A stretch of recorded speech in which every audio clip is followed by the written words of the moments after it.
I have updates from the seed starting station. And first is this. Those are my beautiful little eucalyptus babies. They are slow growers, but they look fantastic. And here's the next one. These don't look like much, but this is the Echinopsis, the blue Himalayan poppy. One of the hardest things that I've ever tried to grow from seed for sure, but we have lots of tiny little sprouts. There's also some new growth happening on both these sweet potatoes. There's the original, and there is the cutting that I took. Starting to put on some nice little growth here, and the geranium cuttings that I took. So if you remember, 4 of the cuttings I left some little leaves at the top, and 4 of them I didn't. Those 4 didn't make it.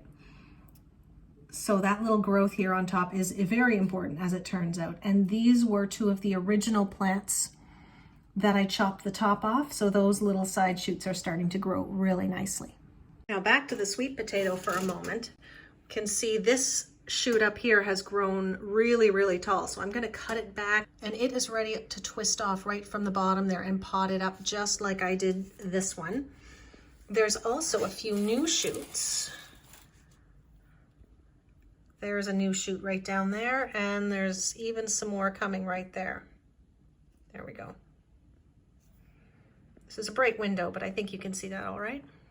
So we're very excited to be growing sweet potatoes again, because we haven't done that in a couple of years. But it's going to be a while before we get to planting those. Today's project, though, I'm have to finish up the winter sowing, and I have a lot of seeds to start inside as well. So here are all my jugs ready for winter sowing. I have 10 of them. They're all slightly different sizes. These 2 here were really tall water jugs, and I'm going to use those for peas and sweet peas, which need a much deeper root run. I might even try some parsley in there as well. So here are the seeds that I have for winter sowing today, starting with some peas left over from last year. We have 3 different varieties of sweet peas, 2 different Delphinium mixes. Then we have a foxglove, some plurum that I snagged from Florette, and 2 different mixes of bachelor's buttons. So all of these things can handle some cold, so I will be sowing those in our milk jugs and putting them outside. So before I do anything, I'm going to label these jugs, and I do have an actual garden marker here. Sharpie does come off. It's not as permanent as you might think when it's exposed to outside.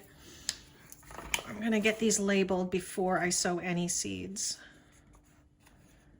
So with my jugs ready, it's as simple as making sure I have the right package of seed, first of all, and then sowing as per package instructions. Now, I've never grown delphiniums before, so I just did a quick Google search of how deep do I plant delphinium seeds, and it says just barely cover. I'm going to sprinkle them as thinly as I can. There. I'm going to press them into the soil to make sure that they don't move around, and I'm going to water very lightly. Now, just this act of watering is enough to just barely cover those seeds, so I'm not going to put anything else on top. All right, then I'm going to close that up, and I'm going to tape it closed. Now you can wrap tape all the way around the outside. I don't really bother because a little bit of airflow is not a bad thing. And then I do the rest.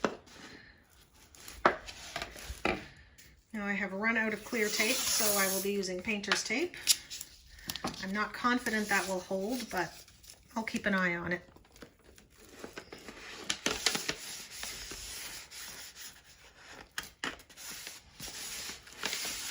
We have the sweet peas, and you can see these seeds are big. So they're really easy to handle, and you will read about having to scarify these to soften up the seed coat and soaking them for a day or 2. None of that is vital. You don't have to, but you can. At best, it'll speed up germination by a couple of days. So it's not something that you have to worry about if you don't have time to do it. And since these are much bigger than my other ones, we're going to plant them a little over ½ an inch deep. I'm going to put 8 seeds in here, I think.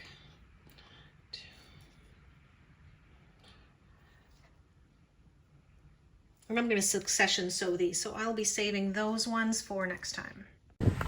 So the last step is to bring them outside and put them by the greenhouse. Our reseeding snowbanks are showing an awful lot of smushed time.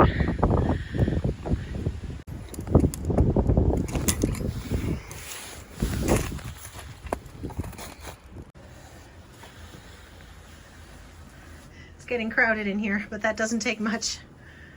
There.